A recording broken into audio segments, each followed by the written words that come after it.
Abra sua Bíblia no livro de Abacuque, no capítulo 3. Nós vamos ler a partir do versículo 16. E você que está aí em casa também, pegue a sua Bíblia aí na sua casa. Abacuque, capítulo 3, a partir do versículo 16. Lembrando que na quarta-feira nós já vamos poder voltar com o culto no horário normal, né? Às 19h30. Então, consequentemente, nós vamos voltar também com o estudo do Apocalipse, amém? Venha participar, traga a sua Bíblia, se você quiser traga um caderno para você anotar. E dessa vez nós vamos do capítulo 1 até o capítulo 22, amém? Nós não vamos estudar apenas uma parte. Eu louvo a Deus que antes da pandemia nós já estávamos, né? Tratando de alguns assuntos como os 7 selos, as 7 trombetas, as 7 igrejas, mas a maioria já não consegue lembrar e lembra muito pouco daquilo que nós falamos. E nós temos que estar atentos aos eventos finais. Amém? Quarta-feira então, tá? Não perca por nada. Quarta-feira, 7h30 da noite, nós damos início novamente ao estudo do Apocalipse. Esse livro do profeta Abacuque, preste atenção, nós vamos ler do versículo 16 até o 19 apenas. Mas deixa eu mostrar para você e falar para você acerca do contexto. Esse é um livro que tem apenas 3 capítulos, e o profeta Abacuque, ele inicia o livro orando e termina também orando. Mas existe uma diferença. Quando ele começa, e eu quero que essa semana você leia esse livro todo, é só 3 capítulos. Se eu fosse você, já lia hoje mesmo na sua casa. Mas eu vou falar o contexto aqui para você. Então, ele começa já o livro orando e perguntando a Deus quando é que Deus ia atender a oração dele, quando é que Deus ia se manifestar, já que a impressão que dava é que diante de toda a corrupção que estava instalada e a opressão, e os caldeus estavam vindo para invadir Judá, Nabucodonosor, e toda a perseguição, opressão, e tudo seria devastado, destruído. Então ele questiona Deus, se Deus não vai responder, se Deus não vai se manifestar, logo no versículo 2 do capítulo 1. Depois você vai ler na sua casa. E ele questiona por que isso, por que aquilo, por que está acontecendo. Mas aquilo que estava acontecendo e estava para acontecer, que Deus vai revelar para ele um pouco mais para frente, o que de fato iria acontecer, o juízo de Deus se manifestar, Deus mostra para ele que aquilo não está acontecendo à toa, aquilo não está acontecendo por acontecer, mas está acontecendo justamente por causa da rebeldia das pessoas, da dureza de coração. As pessoas não queriam ouvir a Deus, as pessoas não queriam andar na verdade, elas não queriam o que era certo, e etc. E foram se afastando de Deus cada vez mais. Então, por conta disso, Deus sendo justo, então ele tem que disciplinar. O que Deus faz? Deus suscita adversário contra eles, ao contrário do que muitos pensam, que toda situação que causa sofrimento, ou dor, ou angústia, é Satanás. Nem sempre é Satanás, às vezes é o próprio Deus manifestando o juízo, a disciplina dele, por conta da rebeldia das pessoas. E nesse caso era exatamente isso que estava acontecendo. Deus suscita adversário, suscita Nabucodonosor, Babilônia, a maior potência que havia no momento, e era impossível escapar da mão deles. Então, através do adversário, Deus vai disciplinar as pessoas. Olha só que coisa interessante. Nem sempre Deus muda a situação. Às vezes ele usa a situação para nos mudar, para nos moldar, para nos fazer enxergar a nossa necessidade por Ele, o quanto nós precisamos dele e etc. Então, esse é o profeta do capítulo 1. Aquele que questiona, aquele que não entende, aquele que quer saber quando o Senhor vai responder, nós vamos ficar assim, até quando nós vamos ficar assim, até quando essa situação, até quando o povo será oprimido, os caldeus estão vindo, a Babilônia vai invadir tudo, haverá grande destruição e etc. Esse é o profeta do capítulo 1. No capítulo 2, ele toma uma decisão e diz: olha, eu vou me colocar na torre de vigia e vou orar, vou ficar lá, até que Deus me dê a resposta. Deus tem que me responder. Eu preciso de uma resposta. Olha só a situação que o povo está e etc. E ele vai fazer isso. E Deus vai dar a ele a resposta. Primeiro mostrando que foi ele que suscitou os adversários, foi ele que suscitou Nabucodonosor, e que ele estava disciplinando as pessoas através daquela situação. Essa é a resposta que o profeta tem à sua oração no capítulo 2. E essa resposta deixa ele intrigado, quando de fato a ficha cai, numa linguagem bem simples para você entender. E Deus mostra para ele toda a situação, todo o pano de fundo, porque aquilo estava acontecendo, porque daquele sofrimento, etc. Então, quando a ficha cai, ele fica alarmado. No capítulo 3, que é onde nós estamos agora, novamente ele vai realizar uma oração, mas em forma de cântico. Em forma de cântico. Aqui já é um outro profeta, é o mesmo Abacuque. Mas aqui ele já entende o propósito de Deus, aqui ele entende que Deus está no controle de todas as coisas, e que mesmo os adversários chegando, invadindo, oprimindo, Deus não havia perdido o controle da situação, e que Deus manifestaria também a sua graça, a sua bondade, até porque se Deus não fizesse isso, não sobraria ninguém, não sobraria ninguém. Então, mesmo o juízo de Deus estando em evidência, Deus também manifestaria a sua graça. O juízo, ele é inevitável. Por quê? Porque Deus é justo, e ele já sabia muito bem disso. Quando você lê, por exemplo, lá o livro de Deuteronômio, se você lê o capítulo 8, 9, 10, 11, quase que o livro todo, você vai ver Deus propondo bênção e o quê? E maldição, dizendo que quando nós obedecemos, nos submetemos, recebemos a bênção dele. Quando desobedecemos, consequentemente, nós vamos ter que enfrentar maldições, sofrimentos. E eu já disse aqui em outras mensagens, há uma diferença muito grande, nós já vamos ler o texto aqui, muito grande entre você sofrer estando bem com Deus e você sofrer estando mal com Deus. São duas situações distintas, porque quando você tem vida com Deus e enfrenta a situação, você não está sozinho, Deus está com você. Seria impossível Jó sair daquela situação como saiu, se todos os dias da vida dele, quantos dias? Todos os dias da vida dele, Deus não estivesse com ele. Seria impossível. Seria impossível. Uma outra pessoa, sem o favor de Deus, não suportaria nem 10% do que Jó ele suportou. Então, com Deus também nós enfrentamos luta, com Deus nós enfrentamos dificuldades, virão e vêm provações contra a minha vida e contra a sua, só que quando nós não a causamos, o próprio Deus nos fortalece, nos ajuda, Ele é conosco. E quando nós causamos, quando nós causamos, o que nós temos que fazer é nos arrepender, é dar um passo atrás, para que então Deus possa de fato nos ajudar. Amém? Então, agora, olhe só o que ele diz no versículo 16, ainda fazendo uma oração em forma de cântico. Preste atenção.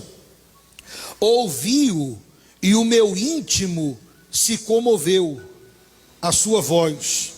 Tremeram os meus lábios. Entrou a podridão nos meus ossos, e os joelhos me vacilaram, pois em silêncio, como? Em silêncio devo esperar o dia da angústia, que virá contra o povo que nos acomete. Olhe para mim, quando ele tem a resposta de Deus, quando ele tem a revelação de Deus, porque Deus revela para ele no capítulo 2 e entrando no capítulo 3, quando você ler na sua casa você vai ver, quando ele tem a revelação de Deus, do que vai acontecer, Deus está disciplinando o povo, mas ao mesmo tempo os adversários, aqueles que estão oprimindo, massacrando o povo, eles não ficariam impunes. Deus também ia executar juízo sobre eles, como fez, por exemplo, quando Deus abriu o Mar Vermelho. Você lembra? A Bíblia diz que o próprio Deus, quem? O próprio Deus endureceu o coração de quem? Faraó. E Faraó foi perseguir o povo. O povo já tinha saído do Egito, ele disse, não, eu vou lá. E Deus endurece o coração dele ainda mais. Se ele achava que era ruim, Deus deixa ele mais ruim ainda. E ele vai lá perseguir o povo.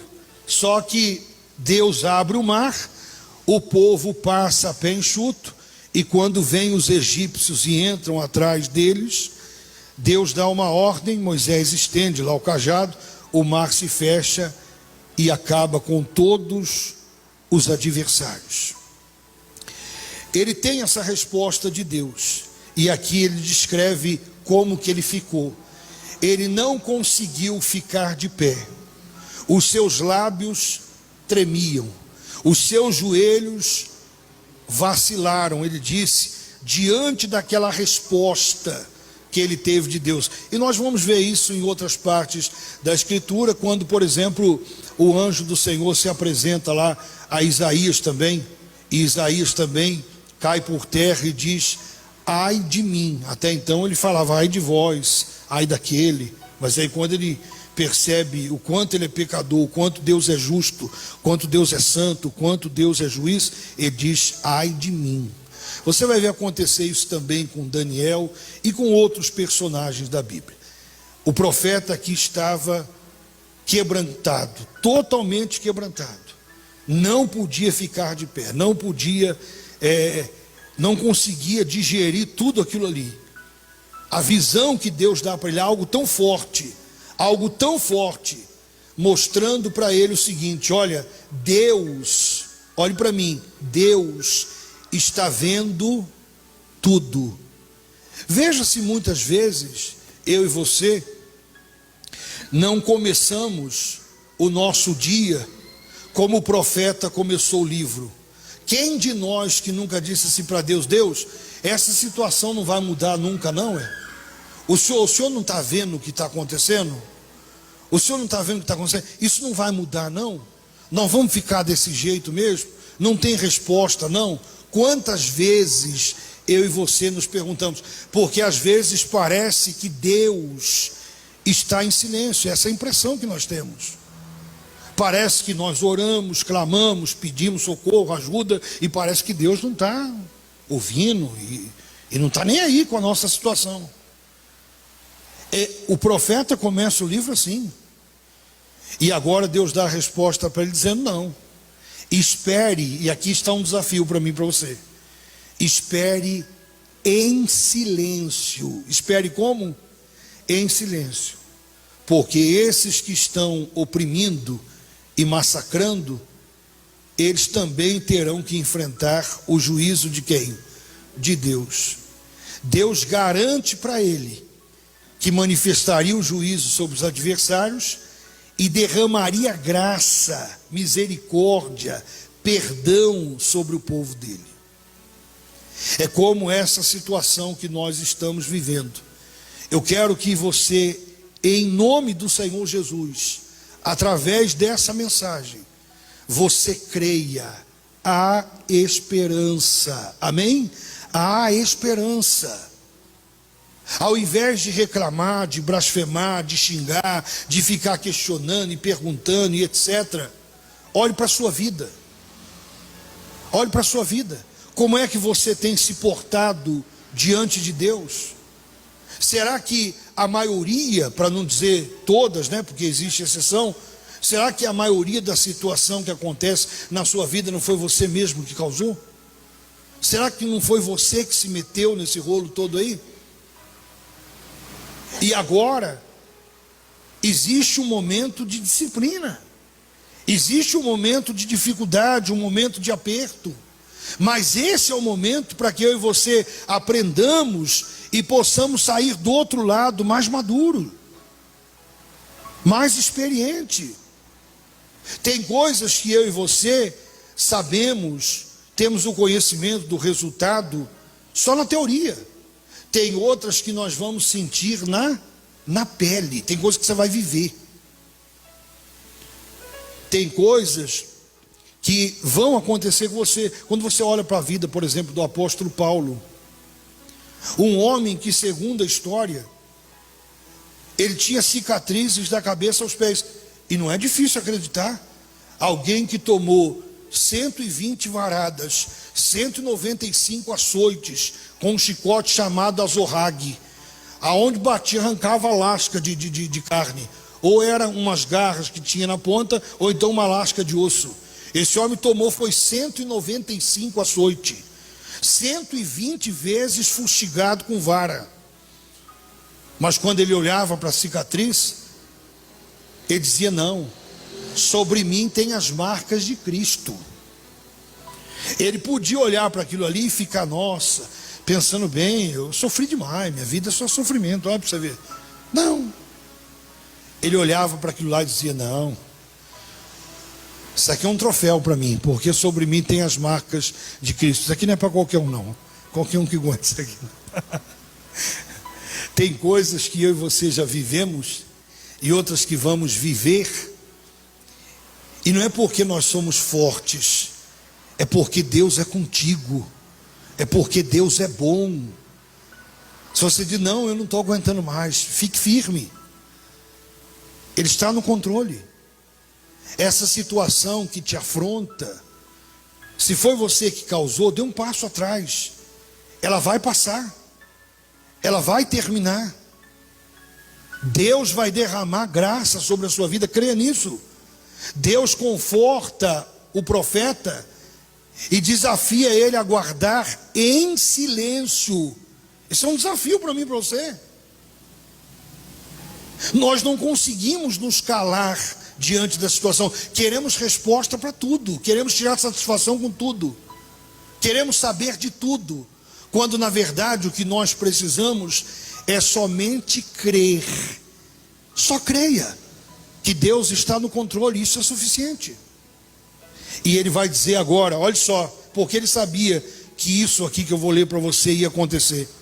Ainda que a figueira não floresça e nem haja fruto na vide, o produto da oliveira minta, e os campos não produzam mantimento. Aqui ele cita as 3 árvores, né, mais conhecidas dos judeus em Israel, e que fazia parte do sustento, da alimentação, do ganho deles.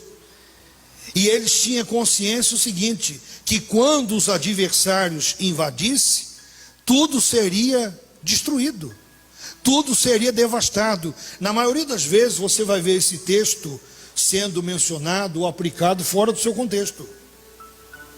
É importante lembrar aqui que quem causou essa situação, quem foi? Foi o povo. Eles não são inocentes. Como nós não somos inocentes. Há muitas coisas que quem causa somos nós que causamos. Nós somos o culpado. Muitas coisas foram nós que causamos.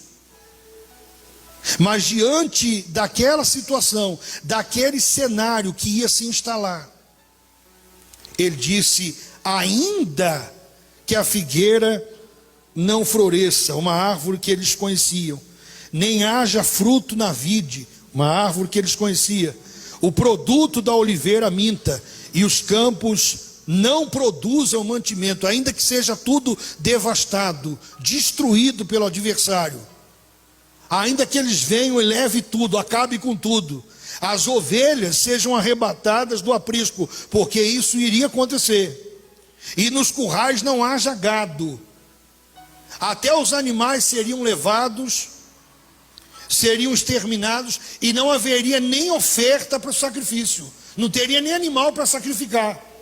Mas ainda que tudo isso aconteça, olha o que ele diz, versículo 8: todavia eu me alegro no Senhor, exulto no Deus da minha, o quê? Salvação. Ele disse, vai devastar tudo, vai destruir tudo, vai levar tudo, vai acabar tudo, mas ainda assim, eu me alegro no Senhor e exulto no Deus da minha salvação. Agora ele mostra aqui 100% de confiança em Deus, dizendo, eles podem levar tudo, eles podem destruir tudo, eles podem acabar com tudo, eu continuo me alegrando, porque eu sei que o Senhor está no controle. Deus está no controle. Veja, por exemplo, o que essa pandemia tem causado. Veja a economia, veja as pessoas perdendo o emprego, outros sendo infectados, ficando debilitados, alguns com sequelas, outros perderam a vida. Mas eu quero dizer para você, Deus continua no trono, Deus está no controle. Diga glória a Deus. Deus está no controle, nada pode fugir do controle de Deus, nada. E isso já deveria ser motivo de sobra para mim, para você se alegrar. O que eu vou comer amanhã, o que eu vou fazer amanhã. Lembra do que Jesus disse lá em Mateus 6? As aves dos céus estão aí, ó, não trabalham, não fiam, não fazem nada, contudo vosso Pai Celeste a sustenta. Não valeis vós muito mais do que as aves do céu? Ele não fez a ave do céu a imagem e semelhança dele, ele fez você. Nós somos a imagem e semelhança de Deus. Amém? O que falta para a maioria de nós e de muitos que estão assistindo é depositar total confiança em Deus. Não fique contabilizando o que será que eu vou perder. Desse jeito, daqui a pouco eu não tenho mais nada. Do jeito que está indo, eu estou vendo que o meu patrão vai mandar eu embora. Ô irmão, o mundo pode virar todinho de ponta cabeça, as portas podem se fechar, todavia eu me alegro no Senhor. Sabe por quê? Porque é Ele que está no controle, é Ele que me sustenta, é Ele que me guarda, é Ele que guarda você, Ele que guarda a sua família, Ele que cuida de você. A nossa confiança tem que estar em Deus, e esse é o momento de demonstrarmos. É muito fácil dizer que confia, que acredita, quando tudo está dando certo. E quando as coisas estão difíceis? Ao invés das pessoas, elas fazem o inverso. Ao invés das pessoas se apegarem, se aproximarem de Deus, elas se afastam. Aí você diz, vem cá, por que você parou? Por que você desistiu? Não, eu estou com um problema. Mas é o contrário. Quanto mais problema você tem, mais grudado nele você fica. Mais nos pés dele você fica. Por quê? Porque se ele não te socorrer, quem é que vai te socorrer? Ninguém. O que mais temos na Bíblia são exemplos de pessoas que precisavam do socorro dele e que só ele podia ajudar, mas houve situações para que a pessoa parasse. Veja o caso da mulher hemorrágica. Ela tinha tudo para desistir, 12 anos sangrando, sabe o que é isso aí? Tida como uma impura, como uma imunda pela sociedade. Uma multidão, ninguém tem educação, ninguém leva ela até ele, não. É ela que sai atravessando a multidão e toca. Lembra do cego no caminho? O cego escuta o barulho e percebe que ele está passando e começa a gritar. Ninguém pega o cego e leva o cego lá, esse homem é cego, está precisando de ajuda. Pelo contrário, diz assim, cala a boca, fica quieto, que tanto grita. Mas ele não fica quieto. A Bíblia diz que ele faz o quê? Ele grita cada vez o quê? Não, deixa as pessoas falando, Se é só ele que pode me ajudar. Mas estão mandando eu calar a boca. Mas quem está mandando eu calar a boca não me ajuda, não faz nada por mim. Você não deu satisfação para ninguém, a sua satisfação é para Deus. O que vão pensar de mim? Eu não quero saber o que vão pensar de mim. Eu quero saber que Ele pode me ajudar, não é Ele. Não é Ele que faz, é Ele que tem poder, então é a atenção dele que eu tenho que chamar. E ele começa a gritar, até que não tem jeito. Jesus para. Mas ele não escutou o primeiro grito, não? Escutou, então por que deixou gritando? Pois é. Deus treina eu e você nas dificuldades, para que aprendamos a ser perseverantes, amadurecermos. A história dele, qualquer dia eu vou falar isso para você. A história desse cego do Bartimeu, ela é muito forte. Quando Jesus manda chamá-lo, a Bíblia diz que ele joga a capa e vai até Jesus. Talvez ninguém nunca falou para você que não é uma capa, uma coberta qualquer aí de um andarilho, de um morador de rua, não. Aquela capa era uma espécie de passe livre. Para se pedir esmola lá, tinha que ter aquela capa. Era uma autorização. Tem a capa, então pode pedir. Pode pedir esmola. Não tem a capa, não pode pedir. Você não está autorizado. E quando Jesus chama ele, ele joga a capa. Ele abre mão daquela situação de viver pedindo. Solta a capa e vai até Jesus. Tem hora que não acontece coisa maior, porque a gente está preso na capa. Solta a capa. Solta. Larga a capa. Deus tem algo maior. Amém? Bom é depender dele. Não das pessoas, é dele. E ele disse: todavia eu me alegro no Senhor e exulto no Deus da minha salvação. A nossa salvação vem de quem? De Deus. O que ele exige de mim e de você? Nada. Que você creia nele, no sacrifício dele, que você sirva ele.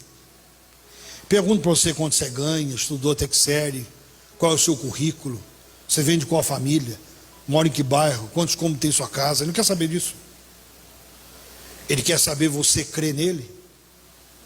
Então todo aquele que invocar o nome do Senhor será salvo. Diga glória a Deus. Todo aquele.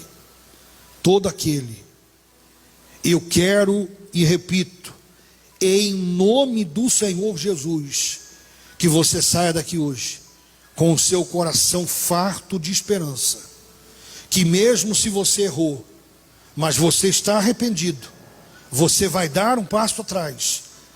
Essa tempestade, ela tem dia e tem hora para acabar. Eu não sei o dia e nem a hora, mas eu sei que ela vai acabar. Diga glória a Deus. E Deus vai derramar graça sobre você, para que você tenha força, para que você permaneça, para que você suporte. Você vai aprender com essa situação, e a sua vida será um testemunho vivo para ajudar outras pessoas. Você vai poder dizer para outras pessoas: pare de ficar questionando. Pare de ficar questionando. Lembra dos discípulos? Senhor, quem pecou para que esse homem nascesse assim, cego? Foi ele ou foi os pais? Jesus disse: nem ele nem os pais. Ele nasceu assim para que o poder de Deus se manifeste na vida dele. Pare de ficar fazendo pergunta. Pare de ficar tentando contra a sua própria vida. Mas eu errei. Se arrependa, se humilhe e creia no perdão. Não adianta nada supostamente se arrepender, pedir perdão e não acreditar. Tinha esse fantasma dentro de você. Deus não é como o homem que fica jogando coisas na sua cara, não. Você se arrependeu?